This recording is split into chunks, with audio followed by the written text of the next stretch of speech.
Okay, good morning, everybody. Tuesday, March 24th, 2026. I'm starting off a little Peter Frampton.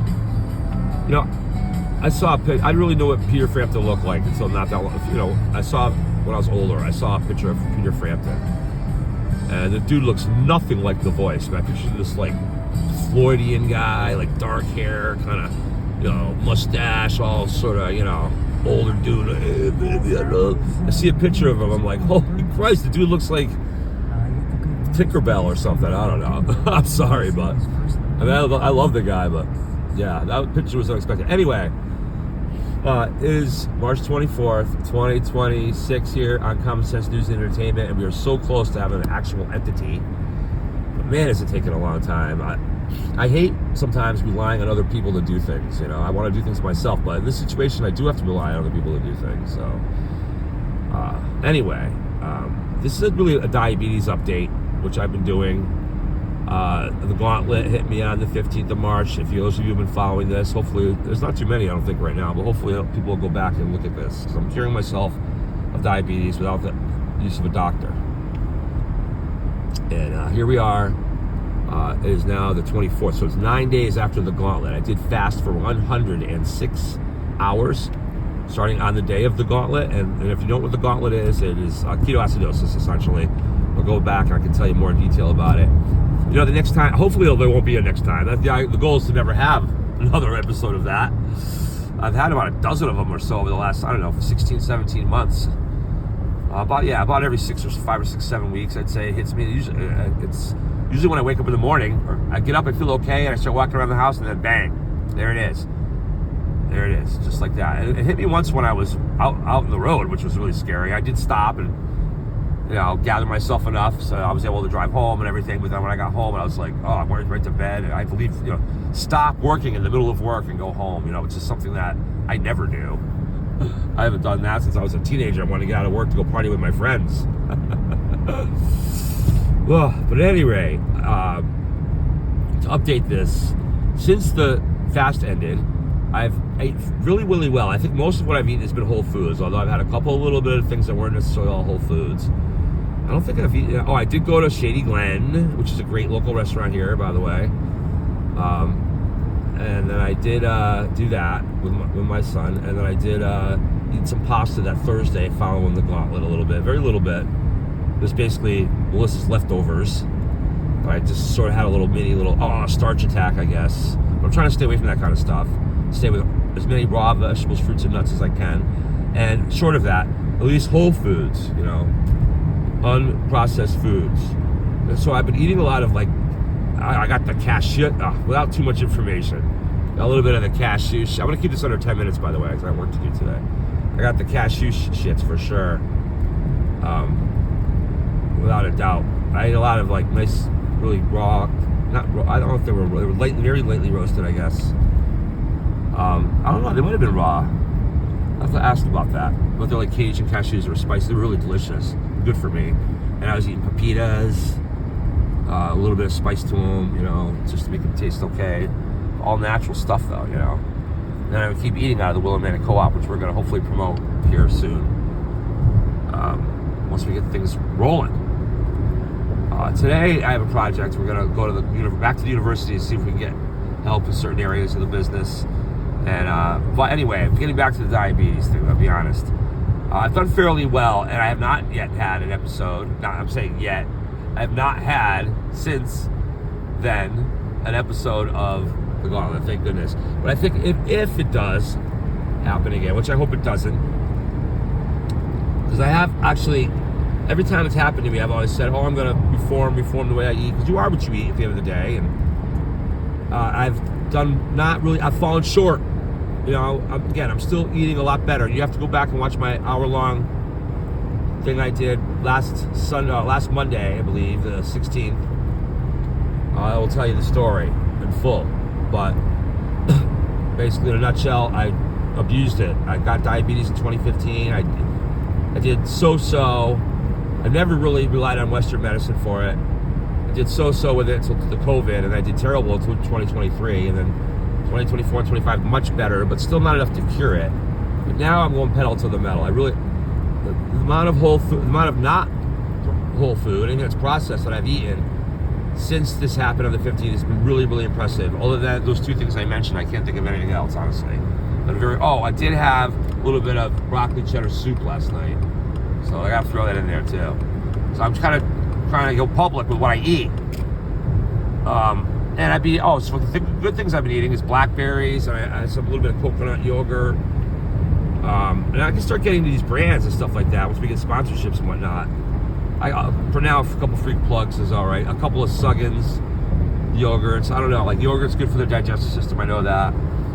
I have to find the right brands though. And there's some bunch of concoctions I found on Facebook actually that I'm going to work on. It seemed like they really helped me. I soaked my feet in hydrogen peroxide the other night. It really did feel nice, although the water wasn't really hot enough, I don't think. So I really am interested in that kind of thing, and interested in other people, by the way, who are interested in being doing as much healthy things as possible to stave off. If you're a diabetic, even if you are doing the metformin and all the Western garbage, but I think it's garbage, honestly, all of it. It's going to kill you is what it's going to do. It's not going to cure nothing. And then don't even try to claim that it's going to cure you of anything. Just tell you you're managing it. It's pretty sick, demonic shit, in my opinion. If you really want to know. But anyway, here we are. I think I've done this time, the 9 days since the gauntlet hit me on the morning of the 15th. We're now 9 days later. I gotta say, I'm proud of what I've done this time versus last time. Although, again, a couple little blips. I'm trying to keep those at a minimum. As far as the sugar, though, I've had nothing with any added sugar to it. Although I did have a Suggins smoothie the other day, and I read later that I had 9 grams added sugar to it, so I guess I have to count that. And it was a mistake. I will not do that again. The other Suggins was not the added sugar. It was a regular cup of yogurt. But I did have a smoothie. And honestly, I'll tell you, on the 5th day of the fast, it was 106, between hours 103 and 106, and I was at the co-op, and I started feeling dizzy a little bit. I think I was getting low blood sugar, or just 5 days without eating anything.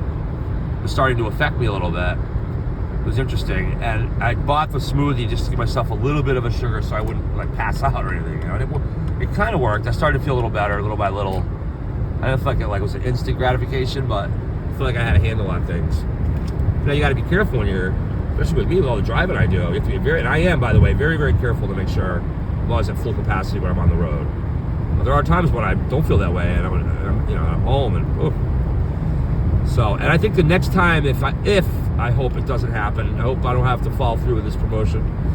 But if I do get the gauntlet again, I'm going to try to put myself on it while I'm in the middle of it, and that would be very, very, very weird, very personal for me to put on. It'll put me not at my best, very much my worst in terms of medical condition and whatnot. So I can't even guarantee I'm going to do it because, like I said, it affects you mentally too. I might get to that if that happens, I might get to that feeling and just be like, screw that. I'm not going online, no freaking way. And in fact, I don't even feel like I ever want to be online ever again when I feel like that. So it's very possible I'll just cancel that shit right out if that gets to that point, And even if I decide I want to do it, I might decide I just don't even have the energy to pick up the Joby and get the phone even. And not only have I not gone online casting or anything, but I felt like that over the last year. I don't even look at my phone. Forget about going online. Forget about I barely can even look at my phone. I usually on a day like that, I might sheepishly take a glance at it for about 30 seconds, and then I just go to put it right. I can't even handle the phone. That's how bad that crap is. Ketoacidosis. Yeah, I call it the gauntlet. We're getting close to the 10-minute mark. In fact, I might be over we're at 9 minutes. It's perfect time to sign off. That's the update on the diabetes. Today, we got work to do. We got some subpoenas to serve in Springfield, Massachusetts, Longmeadow, Massachusetts, Farmington, Connecticut, Hartford, Connecticut, and then, let's throw this in. You got to come back. We are doing some live Facebook around 9 this morning. It's going to be right about 9, maybe a few minutes after that. I'm meeting my guy, Anthony Gonzalez. He's been on with us before. He tried to cover with James Mayer and everything. He's learning. He's new. It's a new learning curve for the kid. We're giving him a break. He might be a diamond in the rough, this guy. His enthusiasm is really what attracts me to the guy. He could be a really good journalist for the network. He's going to hopefully show up on time and meet me there at 9. We'll see what he does. And we're going to do a little experience at the family court. That's right. We'll experiment, at the family court in Hartford, live on Facebook. And this has to do with First Amendment auditing. That's right. Something that's become a little bit more near and dear to my heart. And I know some of these guys that do this seem like they're anti-law enforcement. I swear to you, I'm not anti-law enforcement. I love the police, but I want police to do the job the way they've been trained. Not the way they've been trained, excuse me. The way the Constitution dictates. The way friendly American cops should be doing it. Not this, well, your papers. Nazi stuff. Not that. Fourth Amendment is also important here. I'm going to do First and Fourth Amendment audit, by the way. And as far as the family court, this has to do with the right to video in public. You guys may remember, well, we'll save it for later. I'm going to sign off for now. We got a lot to do, like I said. And then after that, tonight, of course, Yankee T News with Court Rotnowski and myself, Tea Party leader, and myself are going to be doing our nightly thing at 9 o'clock. I hope you can join us for that. Spread the word about it. I know it's primitive looking right now, but we have a lot of very good content. And we're also going to have a show eventually on Common Sense News Entertainment called The Big Picture. So just stand by. We're still trying to get the credentials. Well, we don't need credentials to go out and podcast. But I want the backing, though, before I go out and do some of the things I want to do. So just stick with us and watch as we save America and save Connecticut from Marxism, communism, this green-red wave of terror that is trying to take us down from inside slowly but surely. The fact that we have Ramadan on Channel 3 being celebrated makes me want to put my finger down my throat, to be honest with you. Islam is really not a legitimate religion, at least not as it stands. I'm sure there are moderate aspects of Islam and that are friendly toward us, I think. I don't know. There's no evidence of that, honestly. I know they fight each other a lot. I know that the ones we know about chant death to America and death to the Western world, death to Jews and all that. There are Jewish people I know that are near and dear to my heart. So don't you try to call me an anti-Semitic. Freedom of religion is where it's at. I am not the most religious person in the world. But I got to tell you, the right to worship as you see fit, I hold fast. But you got to be a legitimate religion. I can't just start a religion that says my religion is to kill all of you, and then and then be protected. That's insane. And really, the evidence is clear right now. At least that's all there is. The ones that these moderates aren't speaking up. They're not putting down the jihad. They're not saying it's wrong. They're not fighting it. They're fighting each other over their own, whatever problems of their own that they're having overseas, but they're not. But here, all I see is a very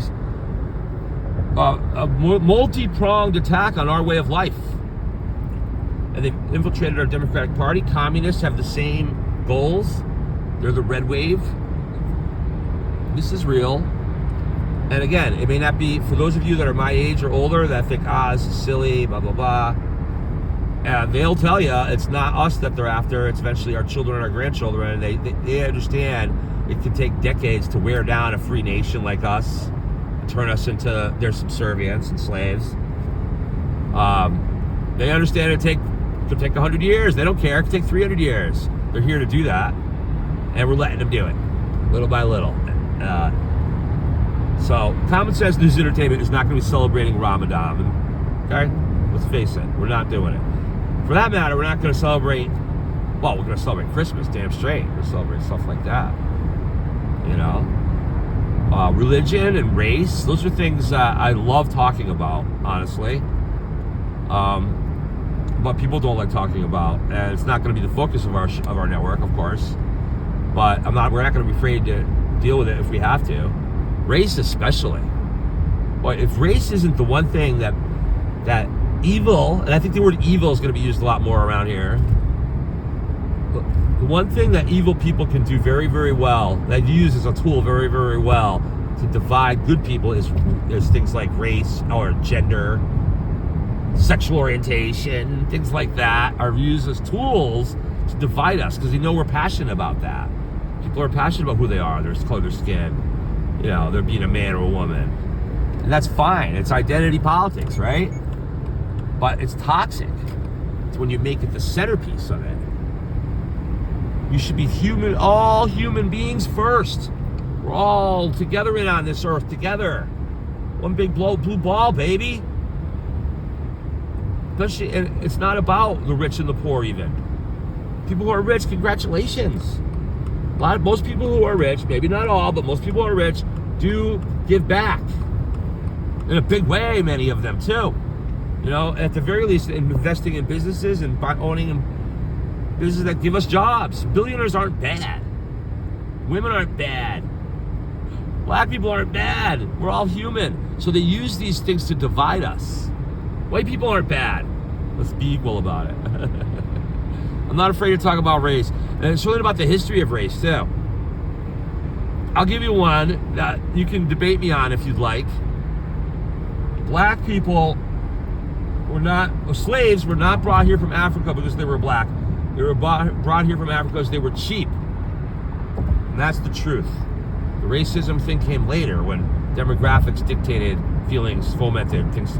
When you got to a place like South Carolina by 1830, or even by 1800 even, where you had 600,000 enslaved people with dark skin, and another 400,000, 500,000, whatever it was, white people with light-skinned people, call it that, with that were free, and that would obviously, without a doubt, and understandably so, create a racial tension, which is what ultimately fomented.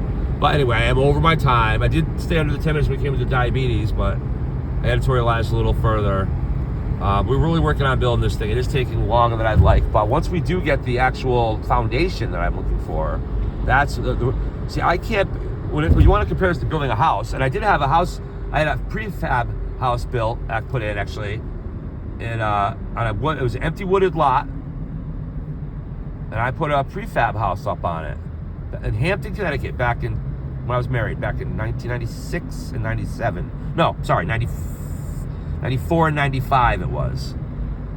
Yeah, and that was a project. And if I want to compare this to that, the part about, we did clear the trees. We worked our off to clear the trees and everything to do it. My wife and I, and her parents too,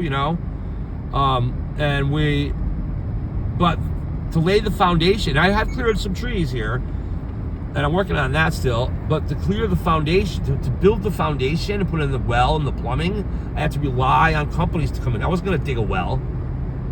I don't have the capacity to dig a well myself, okay? And I'm not, and the same thing with the foundation. I'm not going to lay a foundation. So that's where I'm at right now. I'm trying to, once all that stuff is in place, then the rest of the house, I can do the rest of the house.